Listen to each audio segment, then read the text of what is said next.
Hello everyone, स्वागत है सभी का हमारे यूट्यूब चैनल में। आज के दिन में बार दशमलव संख्या को परिमेय संख्या के रूप में यानी कि p/q के रूप में बहुत ही आसान तरीके से लिखना सीखेंगे। अगर आपको बार दशमलव संख्या यानी कि मतलब इस प्रकार की दशमलव संख्या को p/q के रूप में नहीं लिखने आता है तो आज की ये वीडियो आपके लिए बहुत ही ज़्यादा महत्वपूर्ण होने वाली है, क्योंकि आपको मैं इस वीडियो में बहुत ही आसान तरीका बताऊंगा जिससे आप किसी भी बार दशमलव संख्या को बहुत ही आसान तरीके से p/q के रूप में लिखना सीख जाएंगे। बशर्ते आप सभी वीडियो के अंत तक जरूर बने रहिएगा। तो यहाँ देखिए, जब भी आप किसी भी इस तरह की बार दशमलव संख्या को p/q के रूप में लिखते हैं तो आपको सबसे पहले क्या करना है, आपको सबसे पहले दी गई संख्या को मान लेना है। क्या मानना है? तो यहाँ पे आपको लिखना है माना x बराबर, यानी कि दी गई संख्या को आपको जो है 0.7 को आपको क्या मान लेना है, 0.7 पे बार है, ये बार है। ठीक है, बार का मतलब ये है कि 7 पे जो ये बार है ना, ये बार ये दर्शाता है कि 7 जो है अनंत बार है, मतलब इसका जो है कोई मतलब गिनती नहीं है, उतनी बार 7 है। ठीक है, अगर मान लीजिए 0.4 पे बार लिख दे तो इसका मतलब है कि 0.4 पे बार का मतलब है कि 4 जो है अनंत बार है, ऐसे ही मतलब जिसको आप गिन नहीं सकते हो। ठीक है, तो यहाँ पे ये इसका मतलब ये होता है। अब यहाँ देखिए, जब आप किसी भी संख्या को p/q पे यानी कि मतलब बार दशमलव संख्या को बार और ये दशमलव संख्या को इस तरह की संख्या को जब भी आप p/q के रूप में लिखते हैं तो सबसे पहले तो आपको दी गई संख्या को मान लेना है x बराबर, हमने इसे मान लिया। ठीक है, अब यहाँ पे क्या करना है आपको, 0.7 पे बार है ना, तो यहाँ पे 7 पे जो बार है ना, 7 को 2 बार लिख दीजिए। ठीक है, क्योंकि 7 पे बार का मतलब है 7 तो अनंत बार है, लेकिन हमें 7 को सिर्फ 2 ही बार लिखना है, और जो अंत वाले 7 पे यानी कि लास्ट वाले 7 पे बार लिख देना, क्योंकि 7 कई बार है।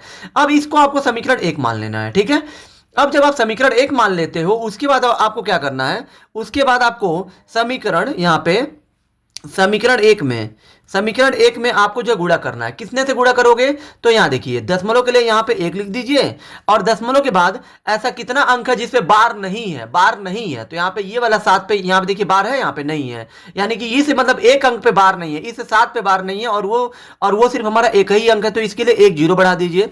यानी कि समीकरण 1 में 10 से आपको क्या कर देना है, गुणा करना है। तो यहां पे समीकरण 1 में 10 से गुणा करने पर यहां पे आपको लिख देना समीकरण 1 में 10 से गुणा करने पर। तो यहां पे जब आप 10 से गुणा करते हो तो यहां पे आपको x में भी 10 से गुणा करना है, और यहां पे 0.77 पे बार में भी 10 से गुणा कर देना है। ठीक है, जब आप गुणा करते हो तो यहाँ पे 10 का गुणा x में करोगे तो 10x हो जाएगा, और 10 का गुणा जब आप इस पूरे में करेंगे तो ये आपका 0.770 आ जाएगा। ठीक है, गुणा करोगे तो इतना आएगा।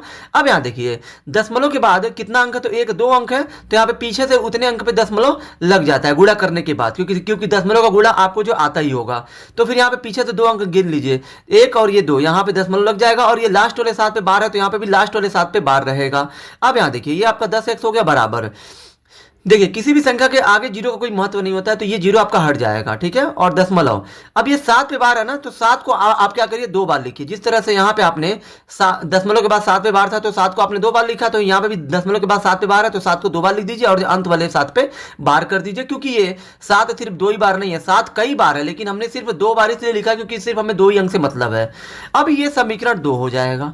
ठीक है, जब आपका समीकरण 1 और 2 बन जाता है, इसके बाद आपको क्या करना होता है, इसके बाद आपको समीकरण 2 में से आपको समीकरण 1 को क्या करना है, घटाना है। यानी कि यहां पे आपको लिखना है समीकरण 2 में से समीकरण 1 को घटाने पर। ठीक है, समीकरण 2 में से 2 क्या दिया है, 2 दिया 10x बराबर ये 7.77 अंत वाले पे बार है तो बार करिए।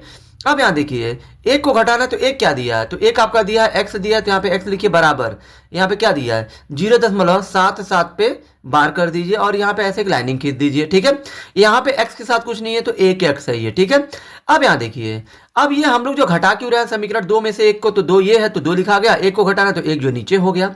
अब ये दशमलव के बाद भी 7 पे बार है, दशमलव के बाद भी 7 पे बार है, तो ये वाला इससे मतलब कट जाएगा, घटा रहे हैं हम लोग, और यहाँ पे 10 में से 1x जाएगा तो 9x आएगा बराबर, 7 में से 0 गया तो 7 आएगा। हमें चाहिए x का मान, तो यहाँ पे x बराबर यहाँ पे क्या हो जाएगा 7/9, यानी कि हमने जो है x क्या माना था, x बराबर हमने क्या माना था 0.7 पे बार माना था, तो यहाँ पे आपको लिख देना, अतः x की जगह पे क्या हो जाएगा 0.7 पे बार, क्योंकि आपने x बराबर पहले ही आपने माना था, यहाँ पे देखिए x बराबर आपने जो क्या माना 0.7 पे बार, ये जो है x बराबर आपने माना, तो फिर यहाँ पे x की जगह पे 0.7 पे बार हो जाएगा, बराबर में क्या आ गया 7/9। तो इसको हमें किस रूप में लिखना था, इसको p/q के रूप में। तो ये आपका p/q को यानी कि मतलब भिन्न के रूप में, परिमेय संख्या के रूप में हमने लिख के बता दिया कि इसका जो है 0.7 की वैल्यू भिन्न में 7/9 होगी, यानी कि p/q के रूप में 7/9 होगी, और यही आपका इस प्रश्न का उत्तर होगा। आई होप कि आप सभी को ये वीडियो बहुत ही ज्यादा पसंद आई होगी।